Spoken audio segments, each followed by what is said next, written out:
आज की बड़ी खबर ऑटोमोबाइल सेक्टर से है, जहां भारत और चीन के बीच एक अहम वार्ता का परिणाम देश की ऑटो कंपनियों के लिए नई उम्मीद लेकर आया है।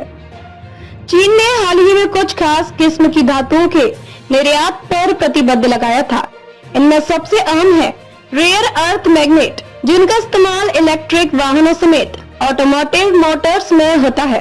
इस फैसले से भारतीय वाहन उद्योग की चिंता बढ़ गई थी, लेकिन अब इस मुद्दे पर चीन ने भारत की चिंताओं को गंभीरता से लेने का संकेत दिया है। बीते गुरुवार को नई दिल्ली में चीन के उप विदेश मंत्री सुन वीडोंग और भारत के विदेश सचिव विक्रम मिस्री के बीच एक अहम मुलाकात हुई। इस बैठक में रेयर अर्थ मैग्नेट की आपूर्ति में आ रही रुकावट पर भी चर्चा हुई। हालांकि भारतीय विदेश मंत्रालय के बयान में इस धातु का सीधा उल्लेख नहीं किया गया, लेकिन कहा गया कि आर्थिक और परकारक चर्चा करने की सहमति बनी है। इसका सीधा अर्थ है कि अब दोनों देश इस मुद्दे पर मिलकर समाधान की दिशा में काम करेंगे। रेयर अर्थ मैग्नेट ऐसे खास चुंबकीय पदार्थ होते हैं जिनका इस्तेमाल इलेक्ट्रिक वाहनों के मोटर्स, पवन टरबाइन, हाई टेक सैन्य उपकरणों और स्मार्टफोन जैसे आधुनिक उत्पादों में किया जाता है।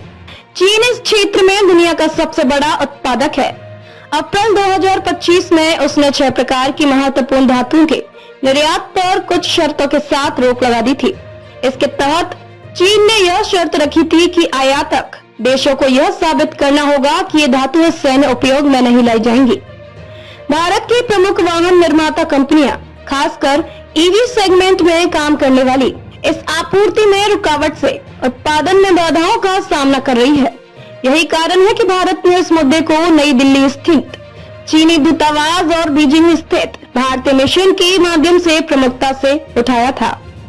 अब जब चीन इस पर बातचीत के लिए तैयार हो गया है, तो यह भारतीय ऑटो इंडस्ट्री के लिए राहत की बात है।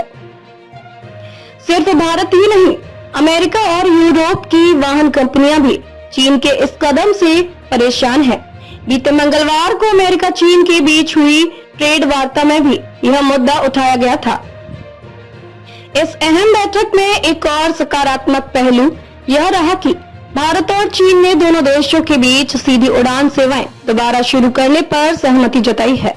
इससे व्यापार, पर्यटन और कूटनीति तीनों स्तर पर संवाद को गति मिलेगी।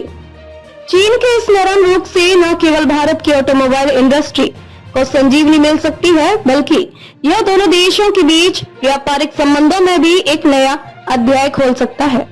हम आगे भी इस मुद्दे पर नजर बनाए रखेंगे।